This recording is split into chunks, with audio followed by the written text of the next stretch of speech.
Where is my mind? Adventures across motherhood, meditation, science, and spirituality. My son's sneakers are falling apart. The corn plant in the corner of the TV room is turning yellow. Is it overwatered or underwatered or just cold? And are you kidding me? The new front walkway cracked in this season's heavy snow. I'm cracking too. Not long ago, I used to negotiate multi-million-dollar partnerships. I used to be the person who could seamlessly track the timelines and details of dozens of projects in my head. Now, I literally cannot remember if I put coffee in the coffee maker. I have pressed start and brewed hot water through an empty filter more times than I'm comfortable admitting. A similar thing's happening with yogurt. Every time I'm at the grocery store, I think, oh, the baby likes 5% FIA. I should stock up. And this feels like a responsible, loving thought. Look at me providing nourishment for my sweet, yogurt obsessed child. But what I don't think in that moment is, Allie, you have this thought every time you go to the grocery store. I do not picture the 8 tubs of 5% FIA currently living wistfully on the middle shelf of my fridge. I just grabbed 2 or 3 more. If you've been following along, you will be 0% surprised to hear that I blame my kids. And yes, one reason is the year-long lack of sleep. But I've been contemplating the state of my mind for months. And while certain wheels have definitely fallen off, it also feels like some new ones have bolted on. I've started to suspect that I'm not just losing it in the casual sense, but actually undergoing something like a deep biological and spiritual reconfiguration. On one level, I think it's an evolutionary adaptation that comes with motherhood. But on another, it points to some of the stranger things that we're relearning about consciousness itself. Maybe I'm not losing my mind, but I'm losing the idea that my mind was mine in the first place. We tend to think of the developmental stages in our lives as infancy to childhood to adolescence to adulthood to old age. Women who have kids undergo another little discussed stage, matrescence. It's like adolescence in reverse. So instead of gaining independence from your family, your identity expands to encompass new humans.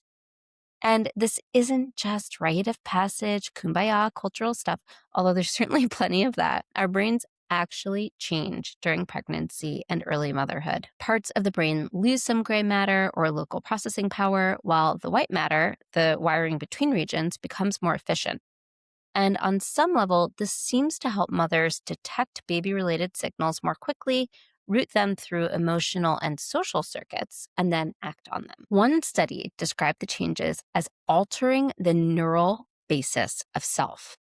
Pregnancy particularly affects the default mood network, or what I like to call our inner George Costanza, the parts of our brain that activate when we're thinking about ourselves, replaying memories, and narrating our lives. If you're curious about this, I highly recommend the chapter on maternal brain in Lucy Jones' Matrescence. Now, notably, the default mode network also shows up in psychedelic research. Psilocybin and LSD disrupt the default mode network, chipping away at its usual workings and fostering some unusual connections between distant networks within the brain.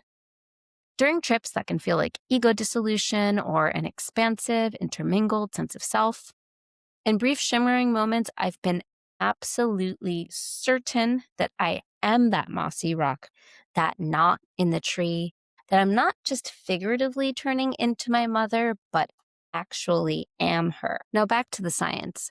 Caregivers and infants also co-regulate through coordinated heart rate variability and stress hormone rhythms. And this lines up with what I've experienced in Reiki. Sometimes it seems that my clients start to relax simply when I've taken the time to cultivate a calm, loving presence. Both of us are re-regulating to an open, healing energy.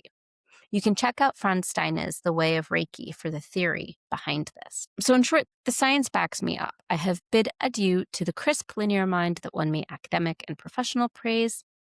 And my new mind is more like interdependent jello, always scanning for others' needs and just a little bit wobbly.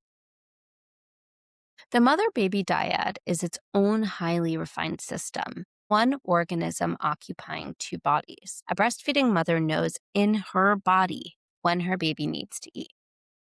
So while I'm personally pretty pissed that both my kids said dada months before they said mama, it may be because they didn't need a word for me.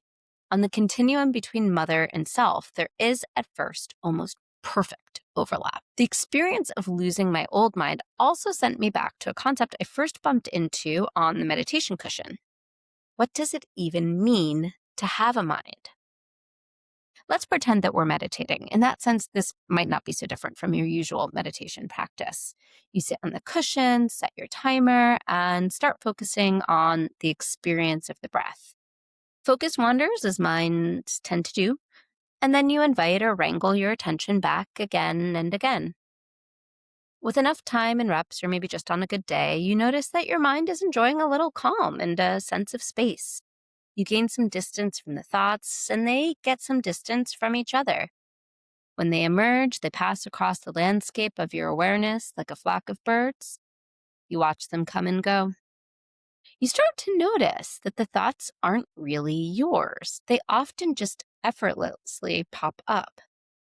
And then even the sense of yourself starts to float in and out like Kramer through Jerry's apartment door. In Buddhism, this is sometimes called no mind or no self. And that's not in the sense that nothing exists, but more that there is no fixed, separate, unchanging self running the show. The mind is less a thing and more an unfolding process, a river's flow. If mind isn't a thing, then the phrase my mind starts to lose some solidity. It starts feeling less mine. And this isn't just something we notice in the interior landscape of meditation, it shows up in the physical world too. Think about a time when you walked into a room where there's just been an argument. Even if the people aren't there anymore, you can feel it hanging in the air. Something is heavy, sticky, stale. You might even unconsciously frown and shiver to try to shake it off. We typically write this off as bad vibes with a slightly embarrassed eye roll, but what if mind is not a private sealed off thing and is instead something that happens in the relational field between us? We can see this in our families and workplaces where one person's neurotic anxiety infects everyone, or in spiritual communities where one grounded teacher can tame a room full of monkey minds. Our minds subtly braid together in ways we don't often name. So yes, there's mirroring where I unconsciously put my chin in my hand after you do the same, but we also synchronize heart rates and breathing. We follow each other's gaze. We align word choice and metaphors. And I haven't tried it yet, but apparently we can even dream for each other. Taken together, it starts to seem less and less like we're all walking around with our own personal pan pizza minds. When we look outside the human world, we're more comfortable with the idea that other creatures are part of complex systems that enjoy a kind of collective knowing. We accept flocks of starlings weaving and dancing across the sky. We're starting to grok that trees communicate through roots, mycelial networks, and pheromones. Read The Hidden Life of Trees, by the way, if you haven't already. Eric Markowitz recently wrote a fantastic story about slime mold. If you're not familiar, slime mold is a kind of yellow goop with no brains or neurons. I'm paraphrasing, but Japanese scientists set up an experiment where they placed oat flakes on a map in positions that corresponded to Tokyo and its surrounding cities. Then they introduced a blob of slime mold. Over time, the slime mold extended itself toward the food sources, building a network of tubes. As it grew, it cut back inefficient routes and reinforced more direct ones. When researchers compared the final pattern of tubes to the existing Tokyo rail system, they looked startlingly familiar. A brainless blob had essentially solved the same optimization problem as a team of human engineers. The slime mold system was sensing the environment, communicating, remembering patterns, and adjusting its behavior over time. At what point do we feel comfortable saying a system knows something? And in what ways is that really different from the ways that we say that we know something? It might be that mind is what shows up whenever a system is sensing, remembering, and trying to do something in the world. Under that definition, the boundaries of my mind get very porous very quickly. We often joke that annoying people live rent free in our heads, but maybe we're more like birds and trees and slime molds. Maybe we're all sharing real estate in a collective mind. That's what some of the ancient Hindu Vedantin schools argue. We're all fractal or holographic pieces of one entity, the divine. I'm not going to tie this up into a unified theory of everything that explains the nature of consciousness. Sorry. I suspect we're not supposed to understand it all anyway. Trying to pin it down like a butterfly in some specimen box would betray the unruly majesty of experience. I'm just letting you know that the tight skin suits we've been wearing might not actually fit our mind. In the age of materialism, everyone knows that only what can be seen and measured is real, that consciousness is locked inside individual skulls, that intuition is superstition. It's like the collective belief that no one could run a 4-minute mile. Everyone knew that certain physical feats were impossible until someone ran it, and then thousands of people could. I think our capacity for connection, intuition, and collective knowing is similar, and that we all have some inborn capacity for it. Being human is much more expansive and naturally magical than we've let ourselves believe. Maybe these brain changes, these softening of edges and dissolving of the hard me, are what older traditions meant by reunifying with the Divine Mother or embracing the Divine Feminine. And that way, a mother doesn't just give birth to her child, she gives birth to a way of being in the world where the boundaries between you and I are more fluid. 2 psychics recently told me that my purpose right now is to give myself over to motherhood. Ugh. My immediate temptation was to keep shaking that magic 8 ball, asking for another reading, for another way. I want something that sounds better at dinner parties, somewhere that I can really make my mark on the collective. But on good days, I can see that I'm actually practicing being in the collective.